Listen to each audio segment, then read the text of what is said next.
Hey guys, it's Bobby from MBgamerz, back with another episode of Final Fantasy A Realm Reborn, and we're gonna go back to the main story quest, so let's talk to Minfilia.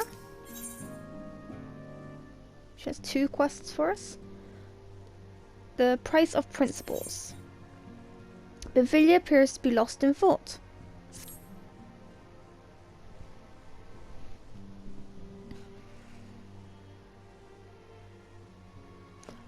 Violet, it pleases me to see you well. Tartaru! Do excuse my interrupting. Violet, my lady, the gentleman from Ashgana Exports has just left. I understand now why you didn't want to receive him. You did well, Tartaru. Please inform the guards that we will not be receiving any further guests this morning. Thank you, my lady.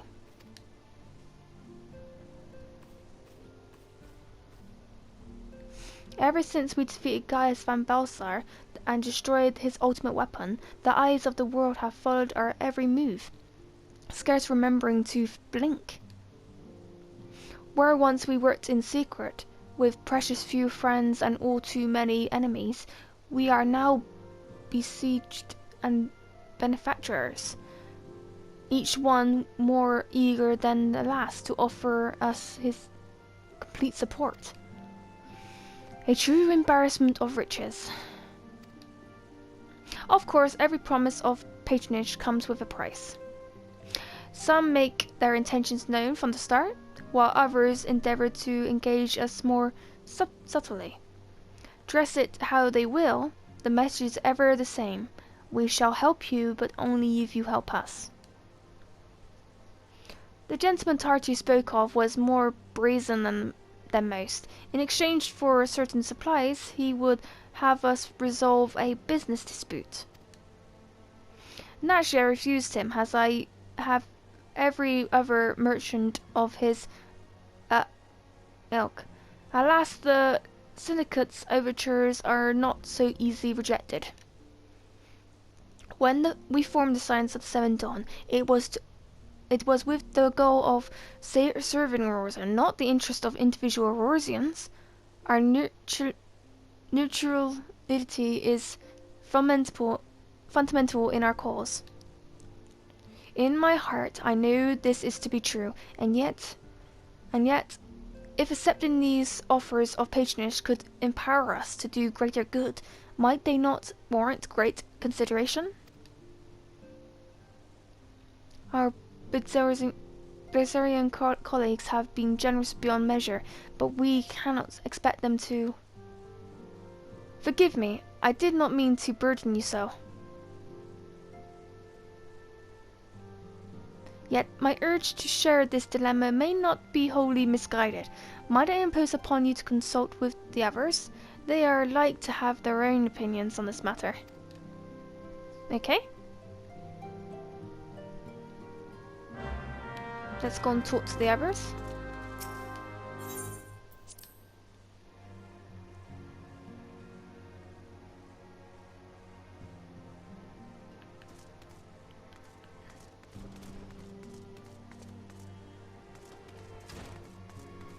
Oh, on this room.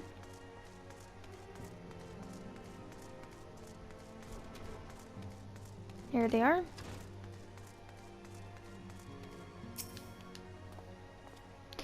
Fortune begets power, and fortune. That we, and especially you, have power is beyond doubt. The question is what to do with it.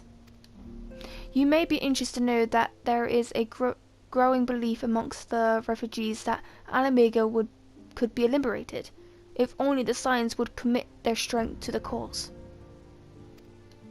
Yet theirs is but one of many causes. We stand at a crossroads. Violet, each path is paved with good intentions, but where they lead is far from clear. Recall you our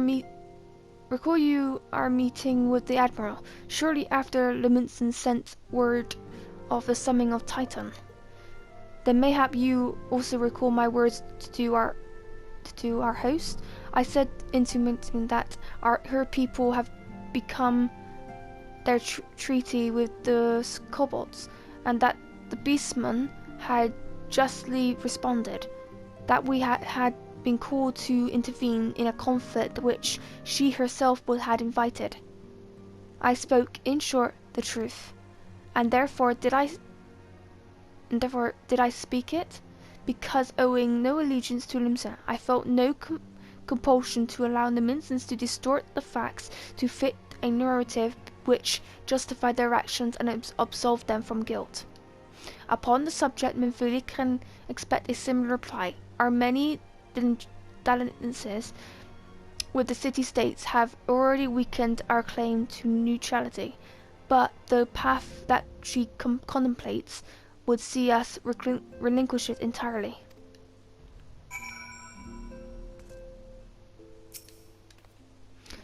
None can deny that we would benefit from more support, but if it comes at the cost of our principles, neutrality is ever a delicate matter. I lost account of the times that I had to explain to the people of our allegiance need not necessarily lie in the same place as our headquarters, mind you. If we are to sell our services for Gil, we might as well declare our fealty to Ul'dah now, and have done with it.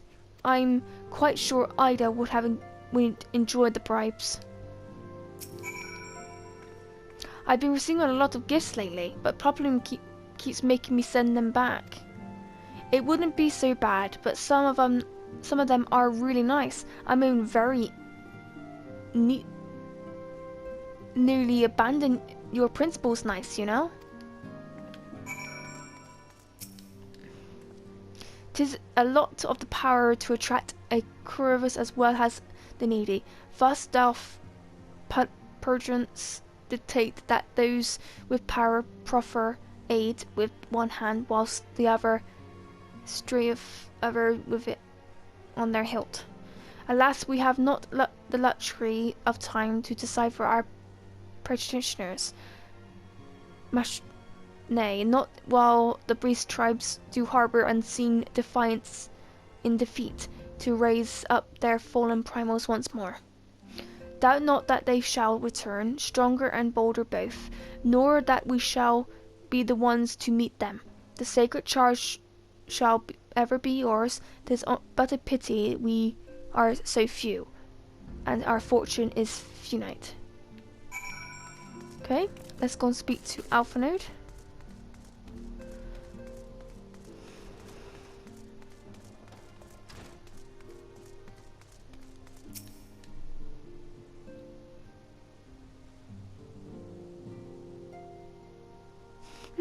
This situation is not wholly unexpected. I too have given much thought to our organization's furniture, though it would seem I have reached a different conclusion. Mayhap it is time I made my feelings known to the Ascendant. Come along, Violet.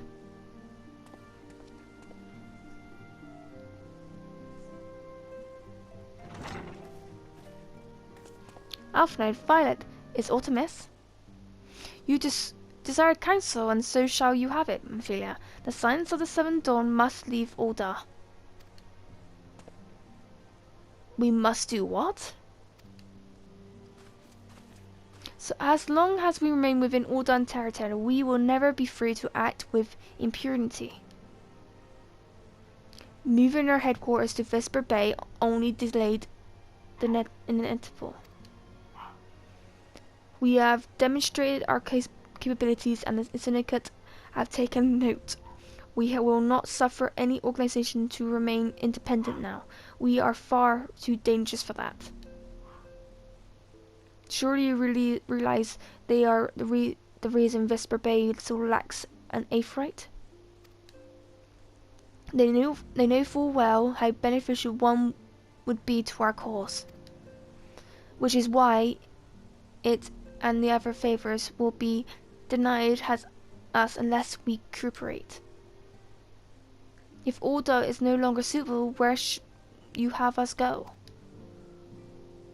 Experience has taught us that the appearance of neutrality is as important as the reality. Accordingly, we must keep each of every nation at arm's length and plant our banner in this place which all agrees to be beyond their borders. Mordona. Revan's toys, to be precise. It lies within the neutral territory and offers all the central facilities we require.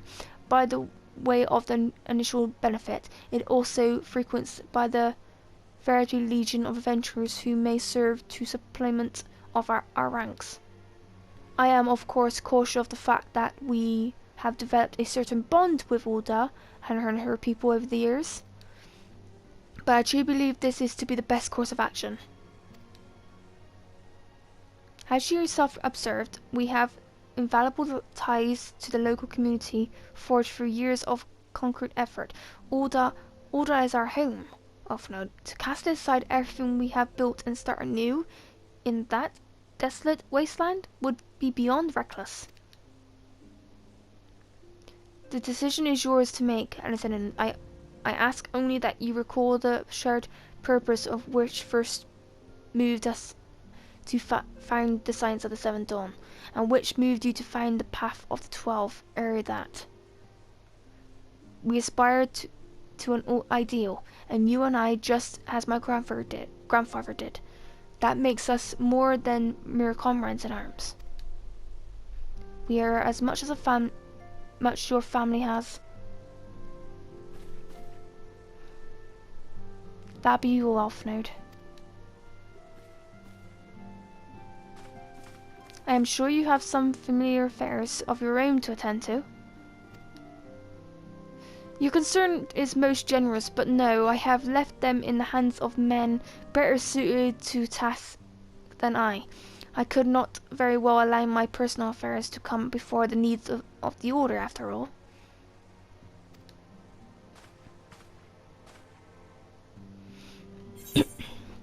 Okay.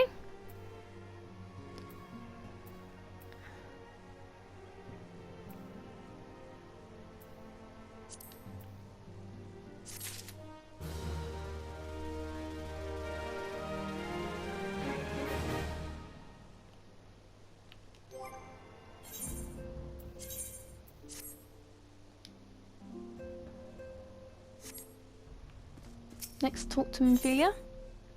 Moving on. Once again, Minfilia appears to be lost in thought.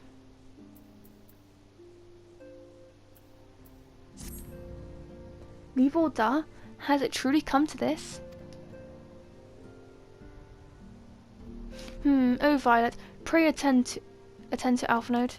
He is engaged in some sort of business or other and requires your assistance.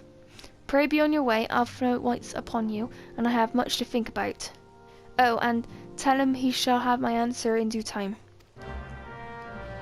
Okay, let's go and find Alphanode.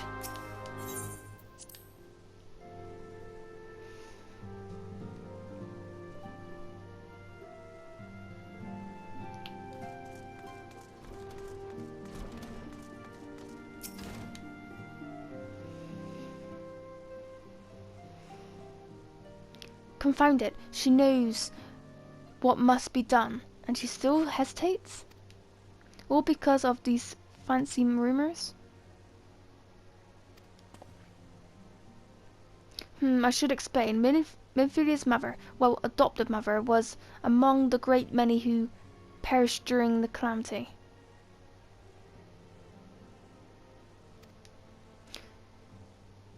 Flavmine was her name.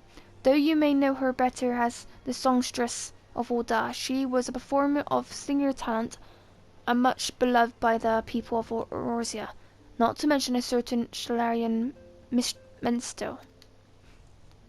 As you may imagine, the news of her passing was greeted with shock and disbelief by her adoring followers, many of whom refused to acknowledge that what had happened. That her body was never found only served to encourage speculation.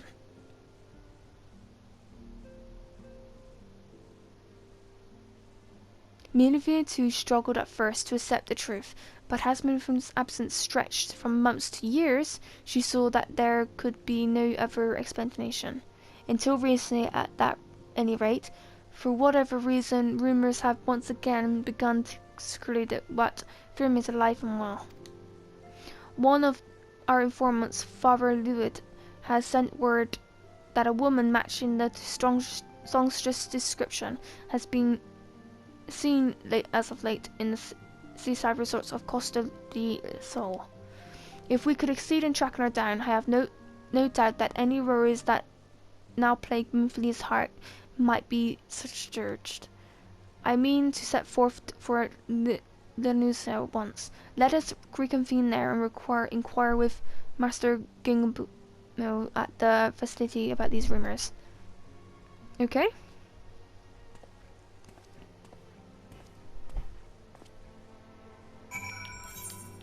Costa del Sol.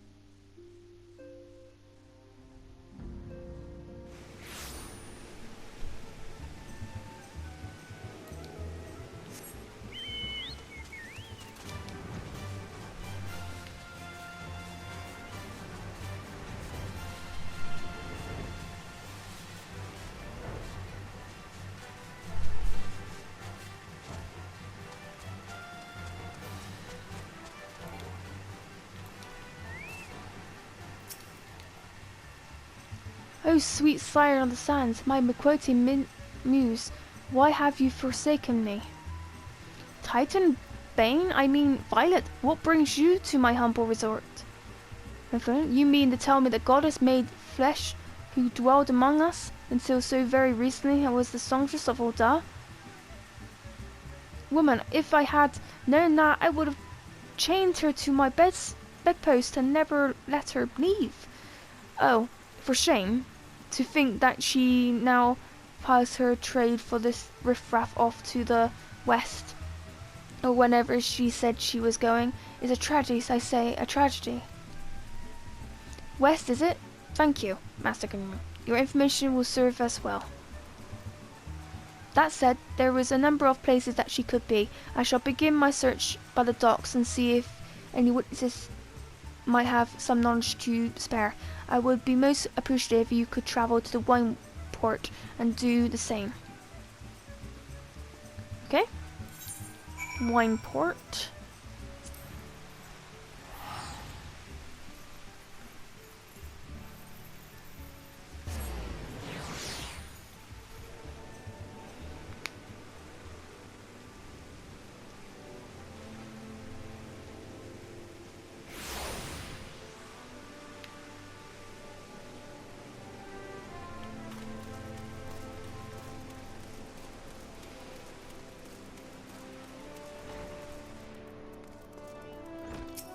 I cannot pronounce that name. Well, if it isn't Violet, the saviour of Wineport, to what do I owe the pleasure? Yes, we did receive a customer matching the description. She was a delight to behold, to give a woman her due, but her perfume was so ghastly, I had no choice but to reject her from the premises, interfering with tastings, you understand. If she is in your quarry, why not consult your blind associate? His factory perception is without peer. Given that I could smell that woman from a mile away, I dare say he could smell her from 10. Okay, let's go and find him.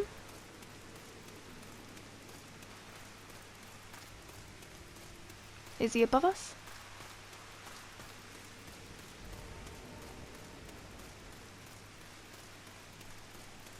No.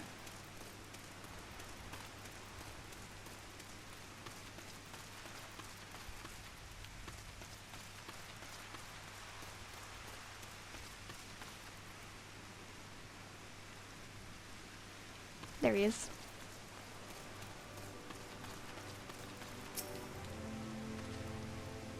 Aye, you want to know if you've seen a McQuote lass by the name of Flynn? I wish I haven't seen a lass of any description for far too bloody long. Expecting yourself, of course.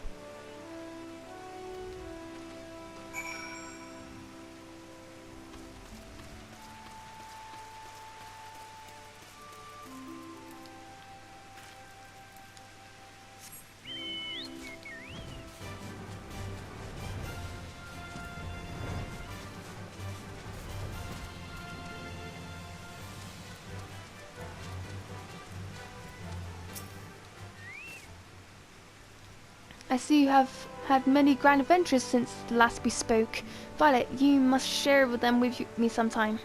The girl from a little while ago, one does not forget a perfume like that, so robust and intoxicating, yet stimulating familiar, reminiscing of a bloom native to these parts. In fact, I said as much when we spoke. She commended my powers of observation, and she asked me where she might find some of the flowers.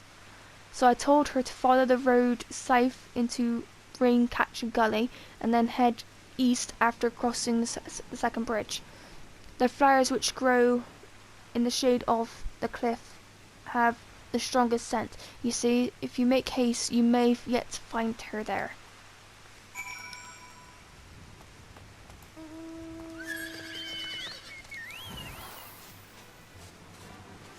Let's go.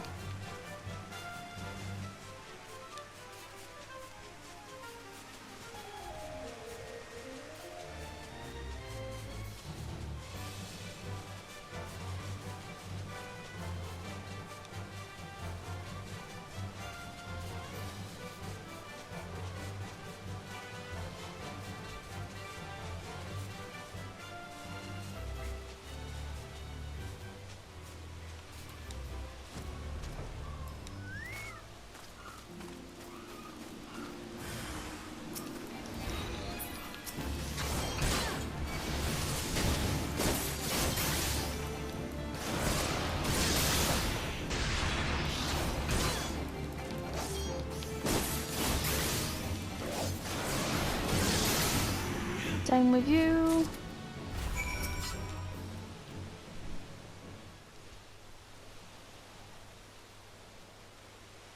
I am in your debt, stranger. I did not realize my activities have aroused the gobble air until it was too late. Their oils can be used to make perfume, you see, and I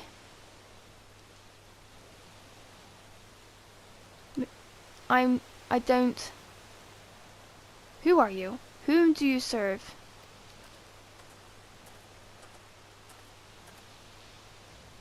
It appears you've already found our woman. Consider me impressed, my friend.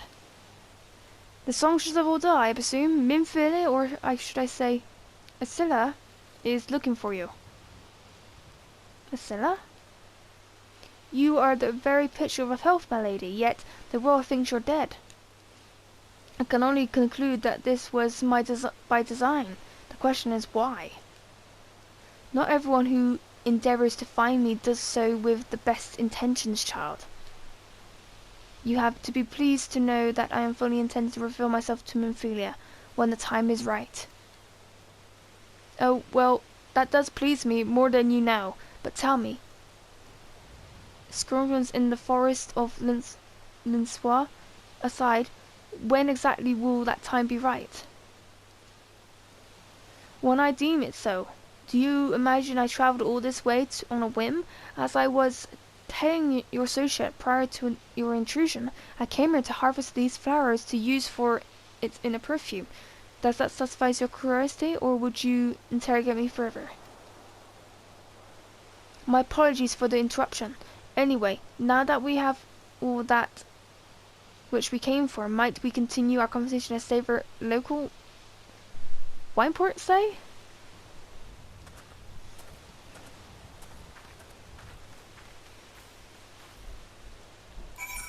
Let's go back to Wineport.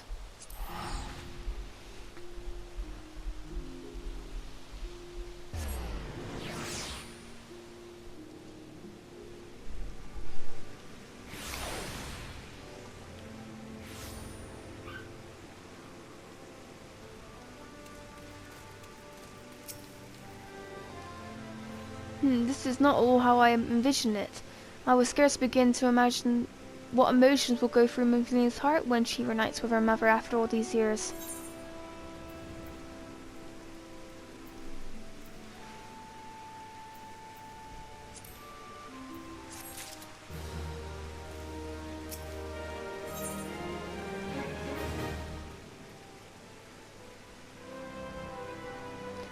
All things in time. Frima has made her peace and is ready to reunite with her adopted daughter. You say my daughter waits in Vesper Bay? Yes? I kept her waiting long enough. Let us be off to the next fair. I can finish finishing the perfume along the way. Understood. Come with me. It would be my pleasure to escort you to the Wakened Sands.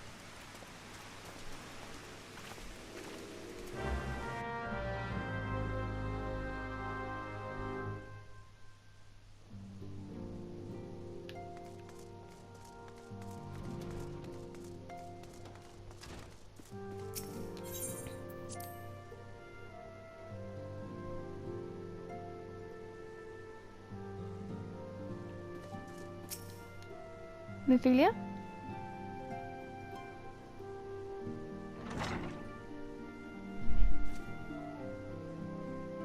Zenon, do you have a guest?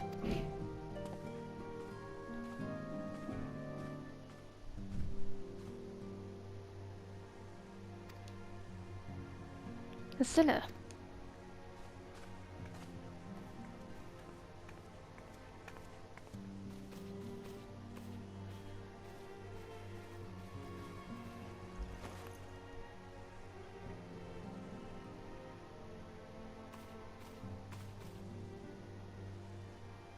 I haven't seen her in like this in years, Violet.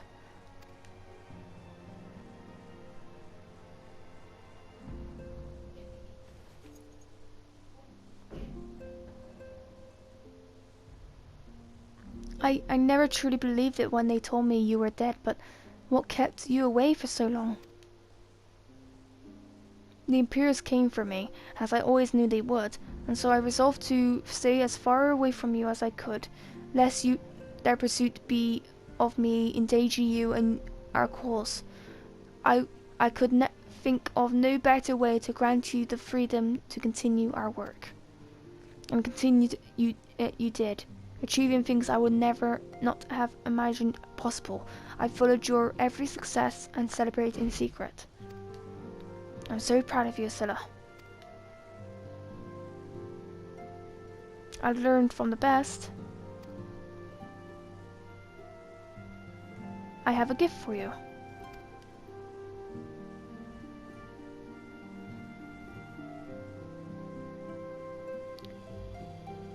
And celestial perfume you remembered. How could I ever forget? You wore it all the time. If I ever lost sight of you, I could find you again just by following my nose. I did not think it was made anymore. You must have gone to so much trouble. It was no trouble to me, my darling. I fear I cannot say the same for Violet. However, I could not have made it without her. Thank you, Violet. Thank you both.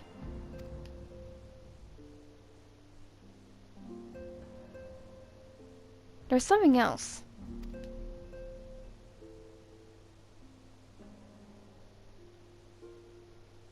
This is the cat's eye I found. All those years you kept it?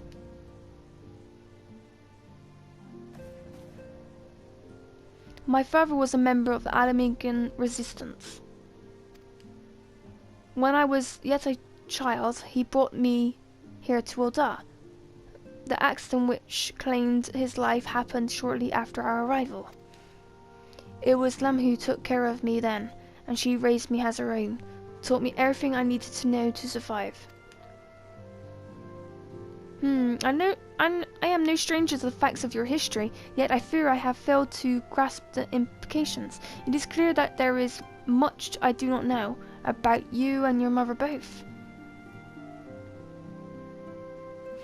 One of her first lessons to me concerned mining, and I was a very dedicated student.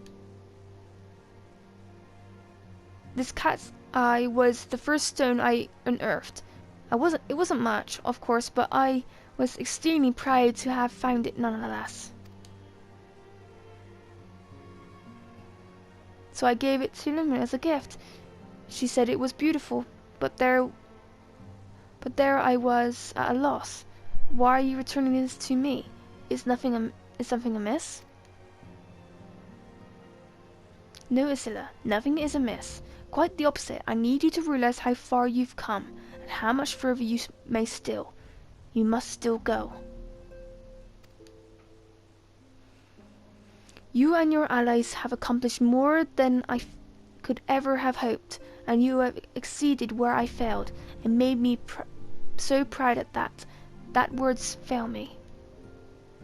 But even as I marvel at the woman you've become, and at all the many things that you have done, I cannot help but think of which you have yet to do, of what it may entail. Scylla, daughter, you cannot stay here anymore.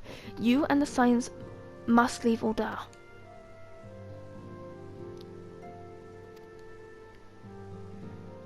You built it once, Scylla. You could build it again, and this time we do it together. Truly.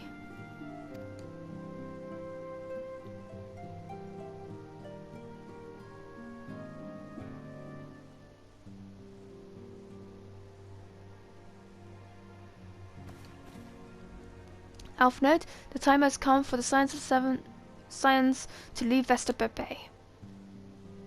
We shall establish a new headquarters in Reverend's Toll as you proposed. Much work lies ahead of us. Inform the fellow Scions and send word to the students of Badarsum. Preparations begin at once.